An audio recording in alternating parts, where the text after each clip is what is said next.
Наши отношения имеют большую довольно историю. Крупное политическое событие, визит короля Саудовской Аравии открывает новые возможности для экономического, политического и международного сотрудничества.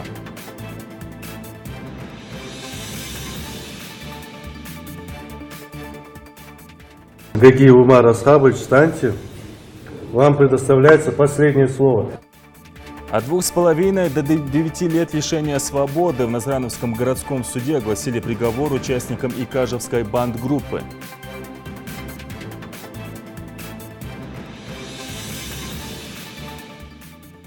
Если учитель не любит детей, то, конечно, он будет работать, но не плодотворно, мне кажется. Праздник людей, посвятивших свою жизнь благородной профессии. Сегодня День учителя. Это стало поводом визита нашей съемочной группы в Плиевскую школу. Обращалась я диалог с народом программ, чтобы мне помогли.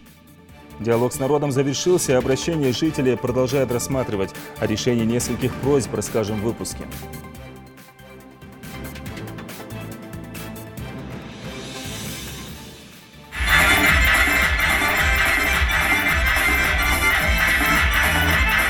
Ровесница Ингушетии налоговая служба отметила 25-летие. К этому событию приурочили праздничный концерт.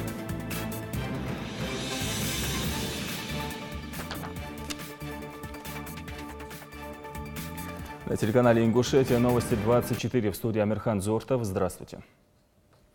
Знаковое событие произошло в Москве впервые за всю историю в двусторонних отношениях России и Саудовской Аравии. Король Сальман бен Абдель-Азиз Аль-Сауд прибыл в Россию. Монарха тепло встретил Владимир Путин. Главы двух государств обсудили широкий спектр вопросов российско-саудовского сотрудничества, перспективы наращивания двустороннего взаимодействия и торгово-экономической, инвестиционной и культурно-гуманитарной сферах. Состоялся обмен мнениями по международной проблематике. По итогам переговоров подписан пакет документов.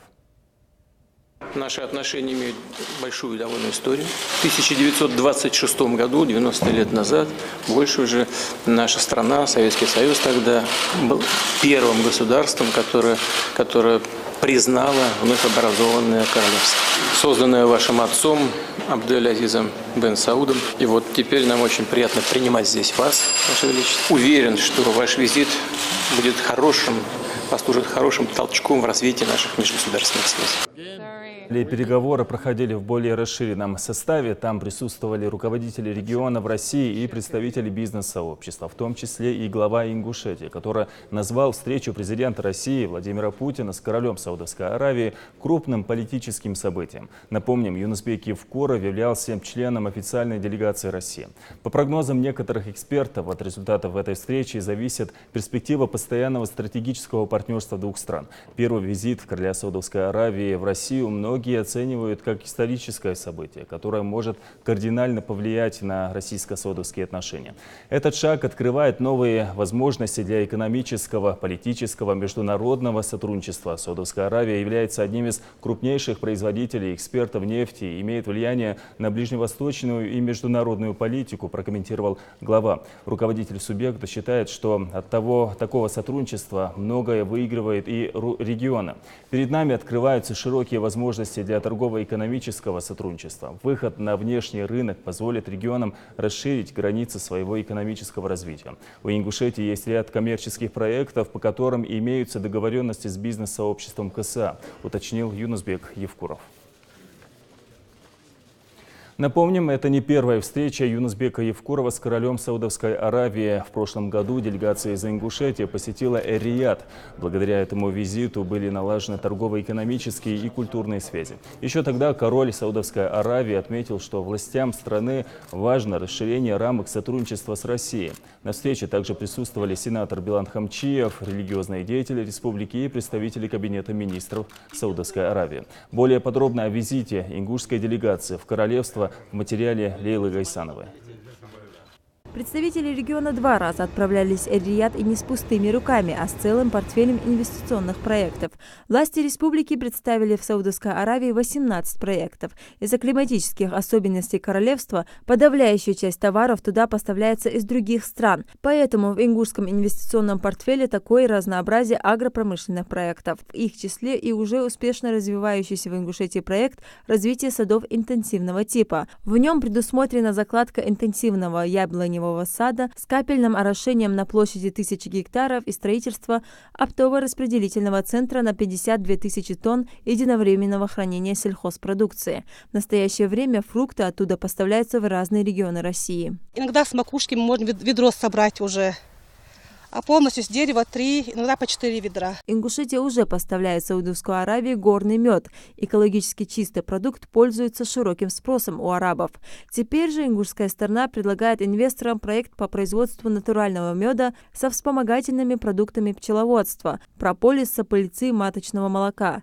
Место реализации станет КФХ «Костоев». Объем инвестиций более 700 миллионов. Власти Ингушетии готовы выделять земельные участки для строительства тепличных хозяйств. Проект предполагает строительство и организацию деятельности тепличного комплекса по выращиванию овощей на площади 83 гектара. В его рамках предусмотрено строительство в Сунжинском районе 60 теплиц площадью 240 квадратных метров. Объем инвестиций 700 миллионов рублей. Количество рабочих мест 120. На презентации экономического потенциала Ингушетии руководитель регионального Минэко Умалат Таршхоев выделил в качестве основных факторов для инвесторов хорошее географическое расположение республики, удобство для решения вопросов логистики и благоприятные климатические условия для развития сельского хозяйства. Здесь наша делегация познакомилась, во-первых, с местными предпринимателями, инвесторами, также чиновниками. Мы представили некоторые проекты и в первую очередь общую информацию о республике. То есть это наши полезные ископаемые, наши природно-климатические условия, что у нас есть полезного для Саудовской Аравии. Также министр более подробно остановился на промышленных площадках и приоритетных направлениях региона, в их числе АПК, тепличные мясомолочные комплексы, птицекомплекс, производство собственных генерирующих мощностей, туризм. В ходе экономического совета инвестор из Ингушетии Муслим Парагульгов детально рассказал о своем проекте. Это мясоперерабатывающий комплекс в сельском поселении Икажево, который будет производить экологически чистую халяльную продукцию. Сегодня день готовы и убойный цех, кишечный цех, обвалочный цех. Мы также готовим упаковочный цех. И у нас на 300 голов, на более 300 голов в холодильнике и более 2000 голов мы также можем охладить мелкорогацию. Все халяль, да? Естественно, все халяль. Сенатор Билан Хамчиев выразил готовность республики поставлять королевству Саудовская Аравия фрукты в больших объемах. Мы очень заинтересованы работать с вами, продвигать свою продукцию. Одним из крупных проектов мы сегодня выдвигаем это производство фруктов. В Ингушетии является компания «Сад-Гигант». Этот проект мы развиваем, сейчас инвестпроект развиваем вместе с Российским фондом прямых инвестиций, в том числе, вы знаете, ряд ваших фондов принимает участие через этот фонд. Если кого заинтересует, проект готовы на разных экономически взаимовыгодных условиях сотрудничать в этом направлении. Также мы способны ежегодно поставлять сюда более 100 тысяч тонн фруктов. Компания наша самая крупная в России и в Европе. И ряд таких же проектов, инвестпроектов у нас есть, которые могли бы в начальном этапе вас заинтересовать. Это производство овощей, теплицы.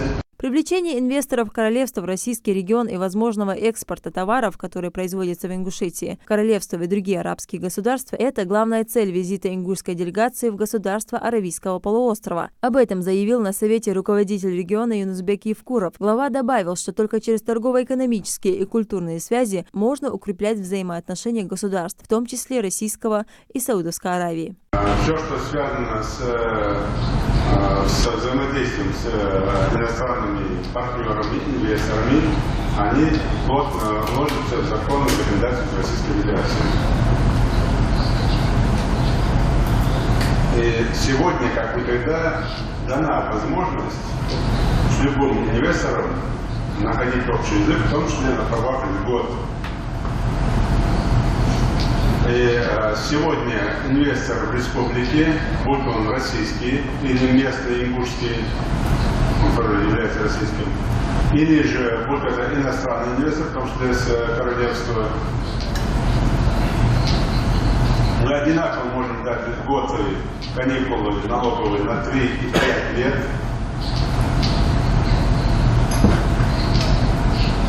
И одинаково можем заключать с ними правовые отношения в том числе. И в этом вопросе жесткую позицию защиты инвесторов занимает в том числе наше Министерство промышленности и торговли. Юнусбек Евкуров отметил, что зарубежным инвесторам будет выгодно не только закупать продукцию, а самим производить ее в республике и поставлять в Саудовскую Аравию. Для строительства тепличных хозяйств, складских помещений власти региона готовы выделять земли, предоставлять налоговые послабления, оказывать инвесторам содействие. Кроме того, перспективной является туристическая отрасль. Жителям Саудовской Аравии предлагается отдых на территории Ингушетии.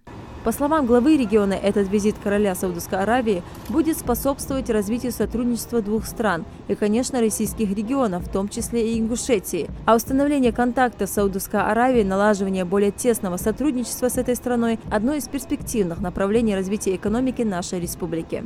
Лейла Гайсанова, Новости 24. Размер пенсионных выплат в Ингушетии в следующем году не изменится. Об этом стало известно на внеочередном заседании Народного собрания. В ходе встречи депутаты внесли коррективы в республиканский бюджет. Кроме того, народные избранники приступили к рассмотрению законодательных инициатив, предлагаемых Госдумой и парламентами других регионов страны. Подробности у Индиры Манькиевой. Так, кто за решение комитета, прошу голосовать. Против? Воздержался. Спасибо, решение принято. Депутатами принимаются поправки в республиканский закон о бюджете на текущие и плановые 18 и 19 годы. Эти изменения стали необходимостью и результатом пополнения образовательного звена региона еще несколькими школами и детсадами. В бюджете дополнительные средства на выплату заработной платы педагогическим коллективам и хозяйству, часть учреждений не были заложены, из-за чего возникли финансовые трудности. Как только федеральный центр дал добро, ингушские парламентарии приступили к корректировке закона. Бюджет скорректирован с учетом доходной, расходной части, с учетом дополнительных поступлений, с учетом дополнительных затрат, которые необходимо произвести. То есть мы его скорректировали, и в доходной части, и в расходной части у нас произошли изменения. А на какую сумму? Ну, если сказать, что ранее бюджет у нас был где-то на 800-900 миллионов, мы скорректировали его и в доходной, и в расходной части. Процедуру первого чтения законопроект уже прошел. Отзывы компетентных органов учтены. Комитет завершил работу по подготовке документа и просит принять его во втором и сразу же в третьем окончательном чтении. Мы на своем заседании, на своем комитете провели заседание комитета, отделили необходимость внести данные поправки. Таблица поправок у вас имеется в компьютерах. Также у нас имеется заключение протокольной части правового дела нашего комитета. Комитет предлагает законопроект принять. Еще один проект закона, рассматриваемый парламентариями, о прожиточном минимуме ингушских пенсионеров на 2018 год. С докладом перед депутатским корпусом выступил министр труда и занятости региона, который отметил, что в следующем году сумма выплат не изменится. Пенсия, как и прежде, будет составлять 8 тысяч рублей. В 2018 году мы просим сохранить в размере 8400 рублей. Далее народные избранники приступили к рассмотрению законодательных инициатив, предлагаемых Госдумой и парламентами нескольких регионов России. Индира Манкиева, Рахман Цуров, Новости 24. В избиркоме Ингушетии прошло совещание с представителями региональных отделений политических партий. На встрече присутствовали представители администрации, главы региона, управления внутренней политики, а также Минюста. В общей сложности в республике функционирует 31 политическая партия. На совещании говорилось о результатах их деятельности и о планах на текущий год. Тамерлан Хамхоев продолжит. Ингушетия в числе регионов, где процент явки избирателей, как правило, один из самых высоких по стране. Это не только заслуга избиркома, но и агитационная активность самих политических партий, деятельности которых и посвящено совещание. Впрочем, на повестке дня еще один важный вопрос. Предстоящие выборы президента страны, которые пройдут в 2018 году. К избирательной кампании в масштабах всей страны в избиркоме уже сейчас готовятся усиленно. Выборы президента Российской Федерации начинаются в декабре, в пределах 7 по 18 декабря должны быть назначены выборы. Голосование состоится 18 марта следующего года.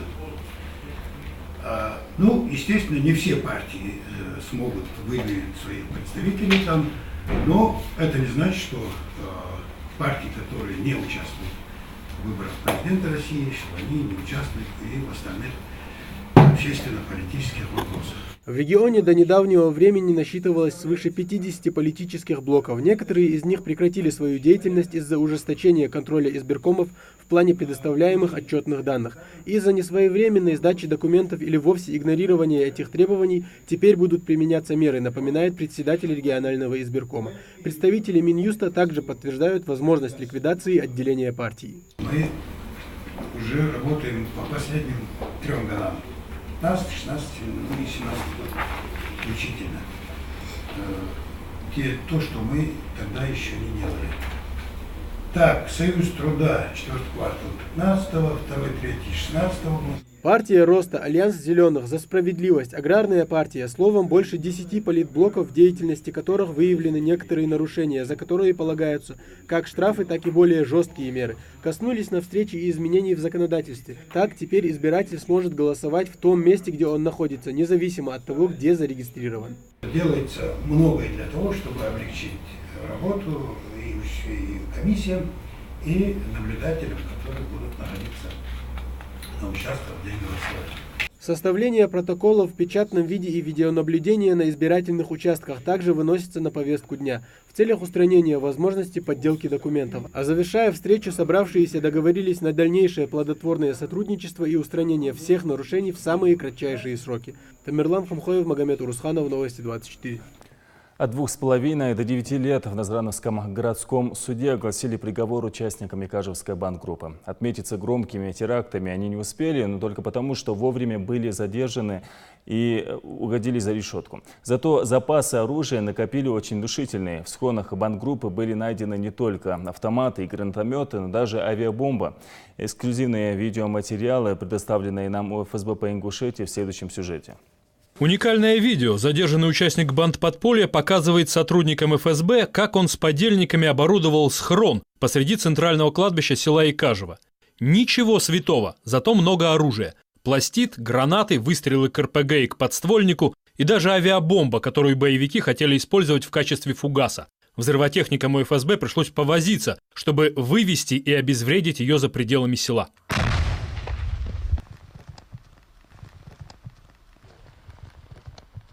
Еще один схрон, на этот раз без особых хитростей, в лесу. Зато какой ассортимент. Автоматы, гранатометы, ручной пулемет, 3000 патронов и, конечно, взрывчатка и гранаты. Этот богатый арсенал в ожидании будущих терактов аккуратно закопали в ингушскую землю участники так называемой Икажевской бандгруппы. Всего таких схронов было 9. Но, к счастью, в ход это оружие так и не пошло. В 2016-м часть боевиков, оказавшая при аресте вооруженное сопротивление, была уничтожена. Остальные сегодня заслушали приговор в городском суде Назране.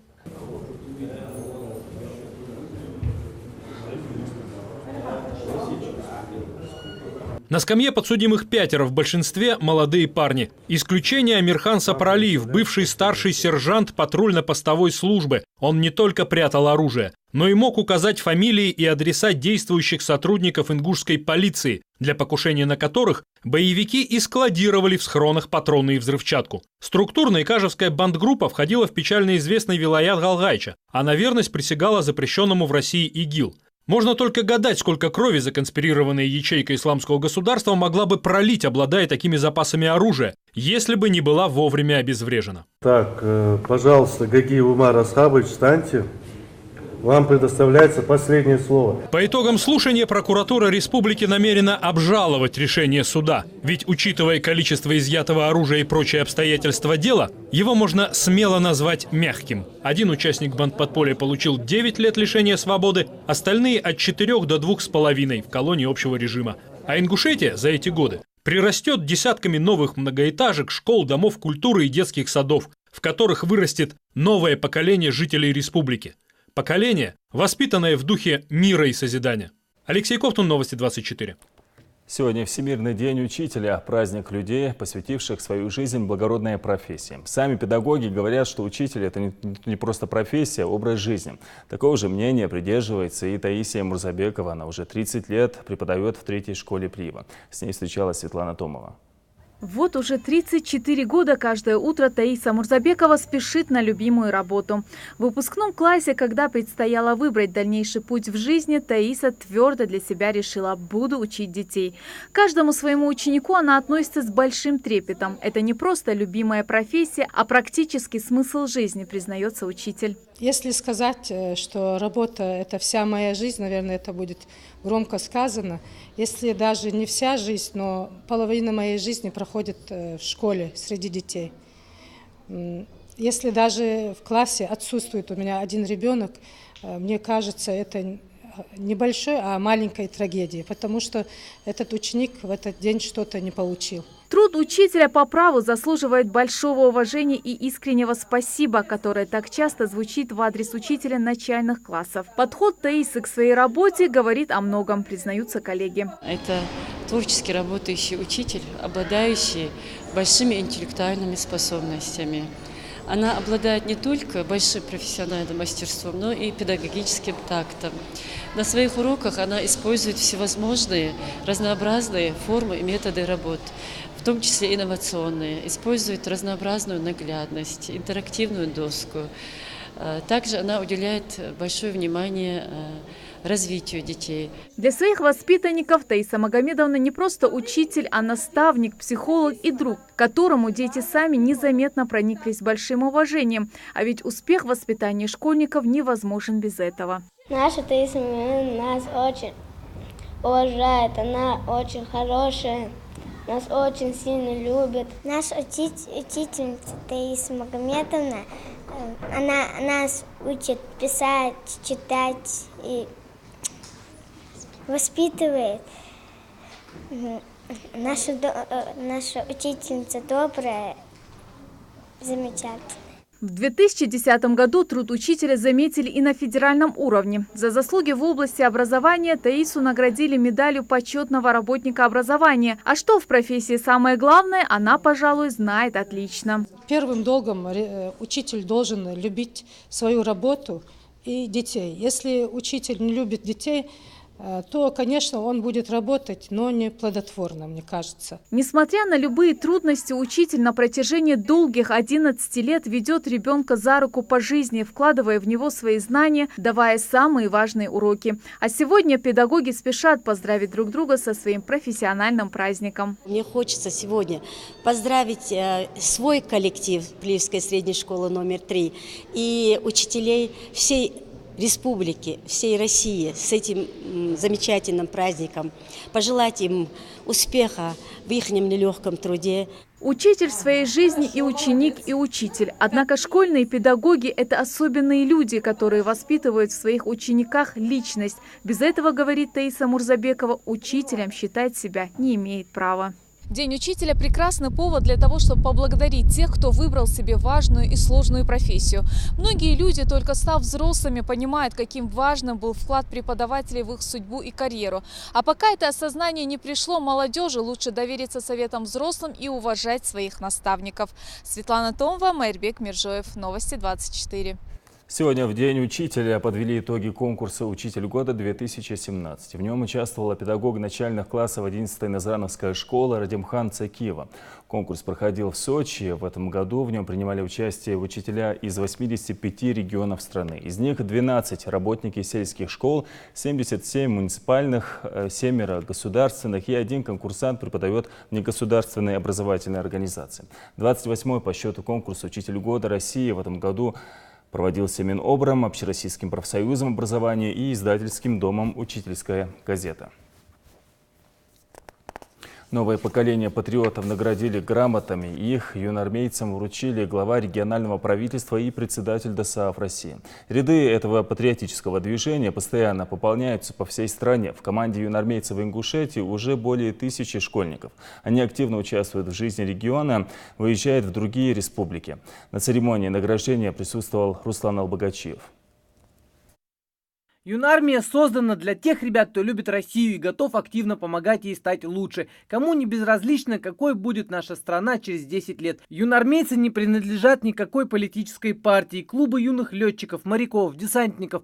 Возродить старые добрые традиции, создать в республике специализированные формирования юнармейцев, предложил премьер Руслан Гагиев. По его словам, это позволит воспитать у молодежи целенаправленную, профессиональную ориентацию по тем направлениям, которые им интересны.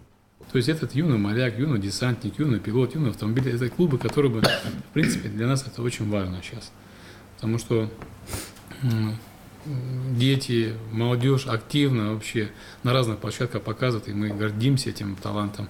Особенно я горжусь тем талантом и самоотверженностью тех ребят, которые в парашютном спорте добились успеха. Видите, это тоже благодаря вам, главе республики. Никто не ожидал, что в республике Ингушетия наши ребята добьются такого успеха вообще. Очень талантливые, очень самоотверженные ребята. Конечно, выражаю вам искреннюю признательность от имени республики Ингушетия и вам, и за содействие. Юнармия воспитывает новое поколение патриотов, умных, смелых, любящих свою родину и готовых в любой момент стать на ее защиту. Председатель ДОСААФ России, генерал-полковник Александр Калмаков, в республику приехал, чтобы лично поздравить и вручить грамоты активистам движения. Юнармейцев и руководителя Коммолодежи региона награждают за активное участие в подготовке проведения пробега с востока на запад России. Акция тогда охватила почти всю республику. Ее приурочили к празднованию 25-летия Ингушетии и 90-летию со дня образования ДОСААФ.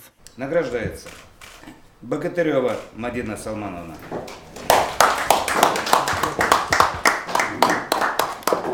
Сегодняшнее юноармейское движение – это тот симбиоз, когда взято самое лучшее из истории воспитания Советского Союза, зарубежного опыта, современной российской действительности.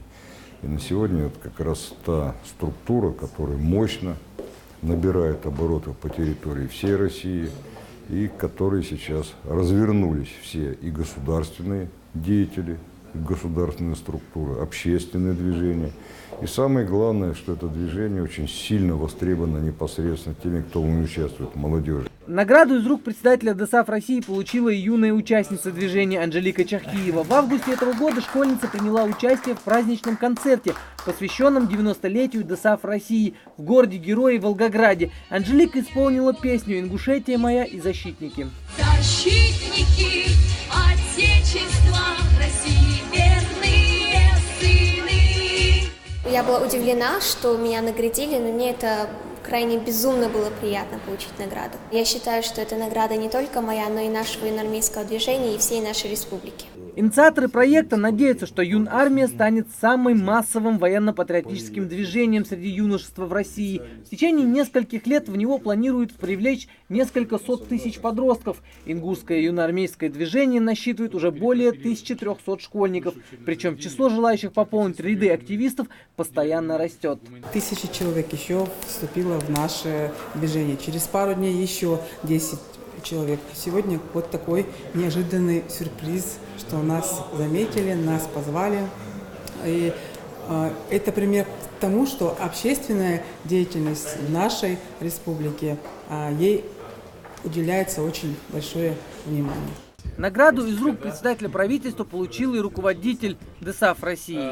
От имени главы республики я вручаю вам этот кинжал, он с чистого серебра, очень интересная вещь. Членом Юнармии может стать любой, кто считает себя юным, кто свободен от вредных привычек и готов активно помогать стране. Эта помощь может выражаться в чем угодно. В спортивных победах, произведениях искусства и литературы, полезных программах. В общем, во всем, в чем вы сильны, если это идет на пользу Ингушетии и России. Руслан Албогачиев, Майырбек Миржоев, Новости 24. Ингушетия в числе лидеров в стране по переходу на национальную платежную систему МИР. По выпуску новых карт республика даже опережает крупные регионы с более миллионным населением. Из 172 бюджетных организаций, имеющих счета в филиале Россельхозбанк, по республике 90 получили на своих сотрудников карты МИР и переводят на них зарплату. Более 66% ингушских бюджетников, обслуживаемых в Сбербанке, также перешли на карты МИР. Программа «Диалог с народом» продолжает доказывать свою эффективность. Специальная комиссия поэтапно решает просьбы жителей региона. Свои жилищные условия после обращения на телепередачу смогла улучшить семья Шавхаловых из селения Майское. Решился вопрос и с тротуаром рядом с центром образования в Магасе. Затем, как исполняются просьбы граждан, следят наши корреспонденты. Слово Светлане Томовой.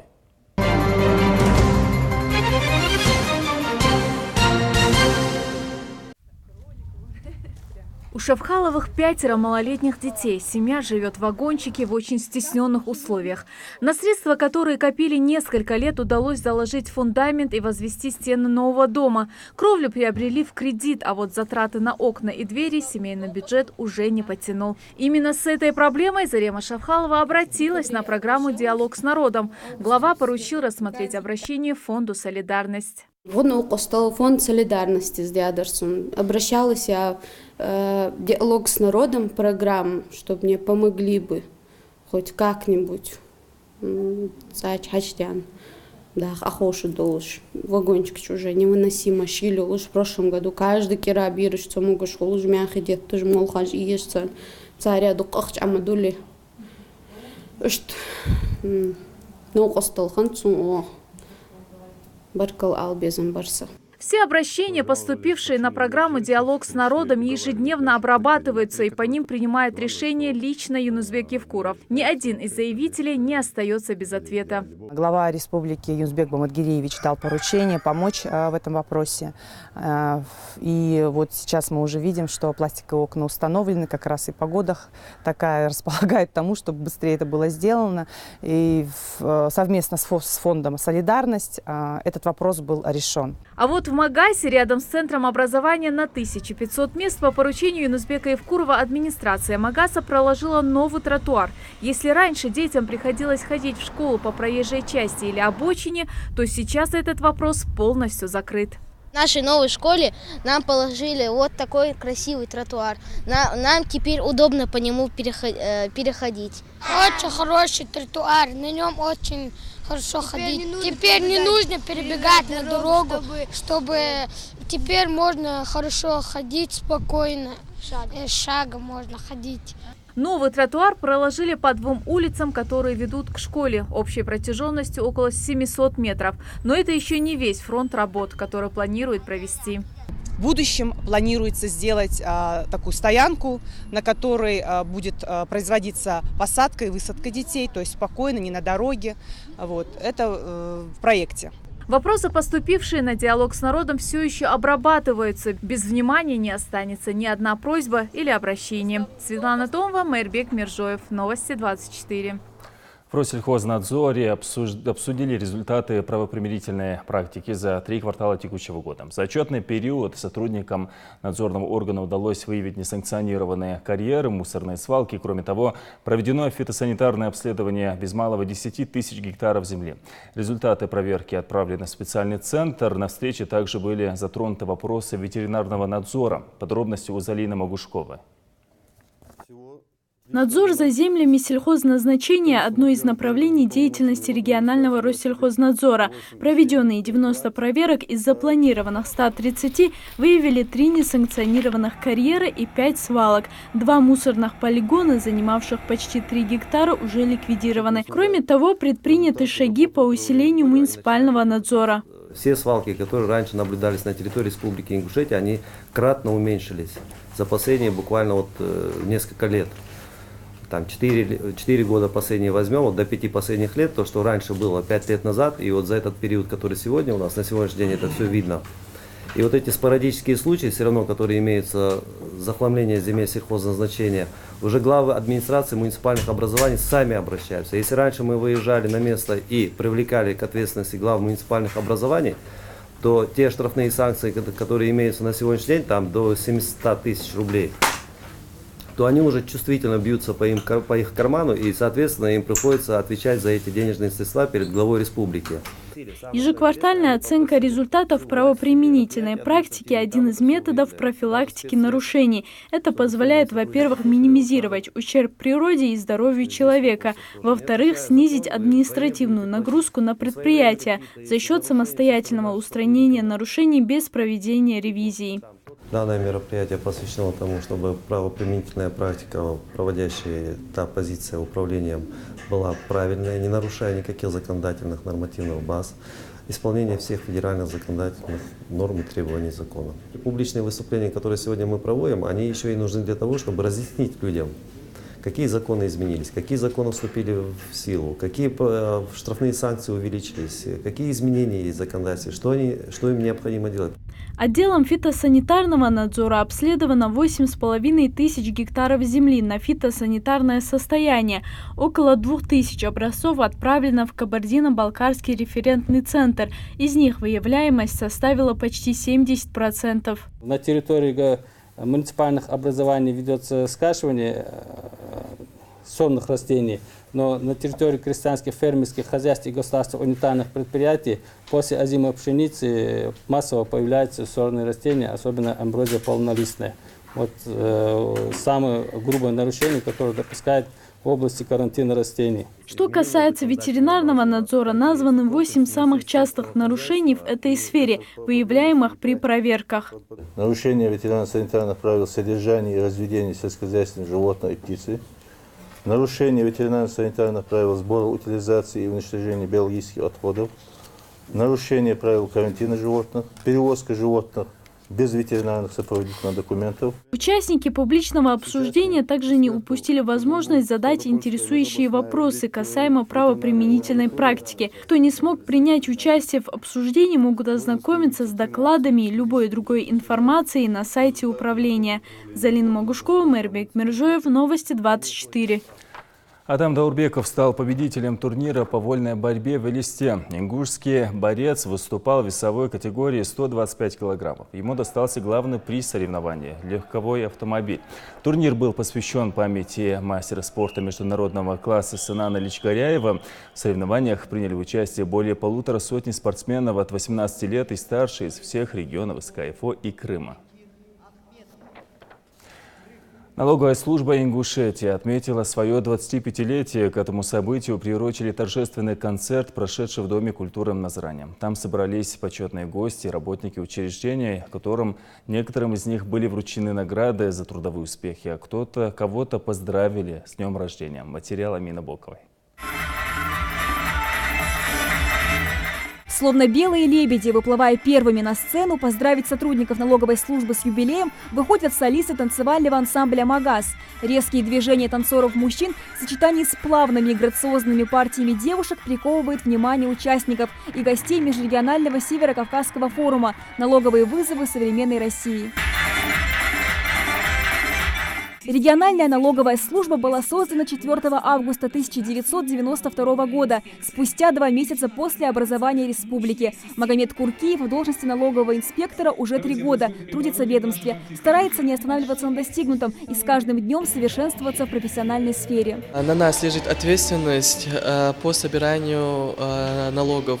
И в связи с нашей работой сегодня мы можем наблюдать за развитием Республики Ингушетия. Налоги поступают уже по сравнению с предыдущими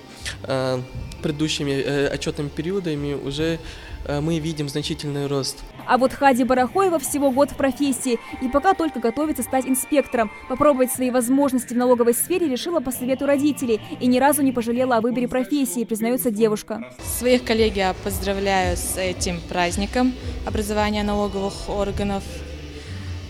Желаю им счастливой работы, удачи в личной жизни. Поздравления налоговикам звучат не только из уст коллег, но и приглашенных на концерт артистов и гостей. На ваших плечах лежит и ответственность по доведению до налогоплательщика обязанности платить, как уплачивать налоги.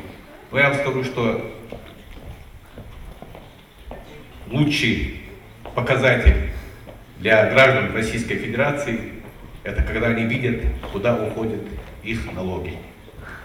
Вот сегодня Республика Ингушетия, руководство Республики Ингушетия во главе с главой республики Нузбеком Маматкеевичем Евкуровым делает все для того, чтобы ваш труд, уважаемые дорогие налоговики, он не пропал зря. Здесь же наградили и почетных сотрудников службы. Сразу 5 специалистов отмечают сегодня еще и личный праздник – день рождения. Для них поздравительную песню спел солист ансамбля «Магаз».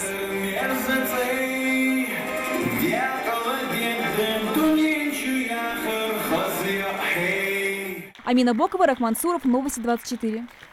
Операция под названием «Спасите коалу» продолжалась всю ночь в одном из австралийских городов. Зверек, который от страха взобрался на строительный кран, с достоинством наблюдал за тем, как внизу суетились люди. Даже отказывался от лакомства, не желая спускаться самостоятельно. Все происходило вблизи оживленной автотрассы. Зверек просто испугался автомобиля и забрался на буровую установку на строительной площадке. Спасатели быстро провернули операцию и доставили коалу в безопасное место. Это были все новости на сегодня. Всего доброго.